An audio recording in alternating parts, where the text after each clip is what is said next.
the one hand, you can see this, but that's not a lot. And then you see the desert when there is no life. What I would like you to imagine, maybe, that this is a foreshadow of what it's going to be like when the Lord returns. Okay? Because if we drink from this water, guess what? We will be thirsty again. But when He comes, He will give us the water of the river of life. And that is Ma'im Chaim. And that's an interesting combination of words. I would maybe like you to remember that if you want to. The word Ma'im, that's for water. It's masculine plural. Okay? And the word Chaim, you probably heard this as a name. Chaim, it's a Jewish name. It means life. But what is fascinating about it, it's plural in Hebrew. In other words, lives, waters, and lives. Isn't that interesting, right? The Hebrew word for life is actually plural. Okay? Lives. Right. Okay. So, again, it's a foreshadow of something that the Lord prepared for us. And I'd like to give you a New Testament reading, which is also very, very beautiful, from the book of Revelation.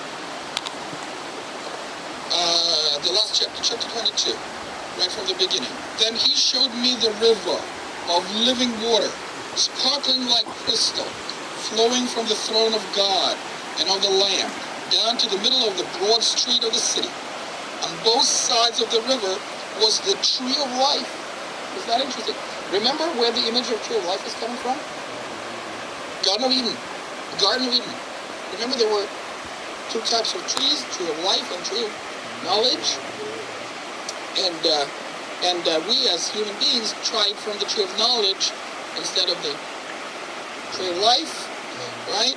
But now there will be tree of life there, and bearing 12 kinds of fruit, producing its fruit every month. Have you seen any tree that produces fruits every month? Have you seen a tree like that? No.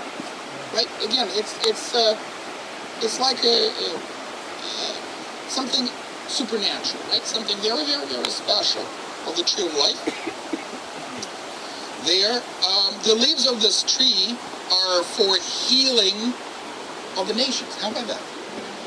Right? Remember we were at Armageddon and we said that all the nations will come and fight against Israel. Okay? But when the Lord returns and establishes His kingdom,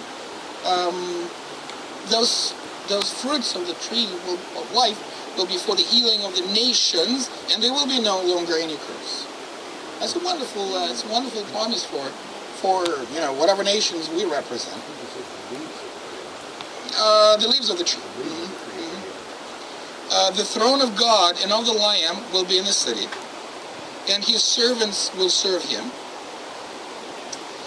and they will see His face, and His name will be on their foreheads. Now, remember Moses, Mount Sinai? Remember he was so afraid to be there. Why? Because you can't see God face to face. And you know what? I was always wondering, why? Why can you not see God face to face? By the way, the same thing the same motive you will see with the high priests when in the days of Jesus when they go to the temple in the Holy of Holies once a year. Remember? Why would you die if you see the face of God? What is anything wrong with God? Well, as a matter of fact, it's not. But I was kind of imagining that maybe God will give me, when I see Him, will give me a big mirror, and I will see myself, and I will be so terrified to see myself with all these things that are going on, or were going on, that I will be so much ashamed that I'll die from shame. And as a matter of fact, you probably know the fact that the high priest in the days of Jesus, when they went to the Holy of Holies, there will be a special robe attached to their belts, because they might die there, and you have to literally pull the body out from the hole. You cannot get in. So you'll have to pull out the body. Yeah, and it's like, but here was when the kingdom comes, you will be able to do that because you're not ashamed anymore, right? There's no sin anymore. And that's one thing. And then his name will be on their foreheads. That's why I read you the Shema today. Remember, they mentioned to put the commandments of God on their foreheads. Remember this little box that the Jews have, And there, in other words, you will only walk in the ways of God. You will not be able to go any way. There's no other way. That's it. That's it. You with God, you cannot go any. There's nothing else but God there, and you'll have His name. Night will not longer exist, and people will not need lamplight or sunlight because the Lord God will give them light, and they will reign forever and ever.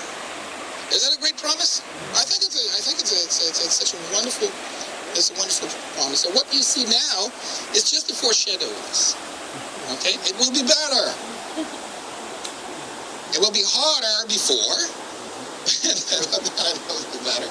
Yeah. So be encouraged. And we live in this period of economic crisis and losing jobs and all sorts of dire straits. And Israel experiences lots of security problems. And people often, they said, Mickey, if there are any problems, come to Canada.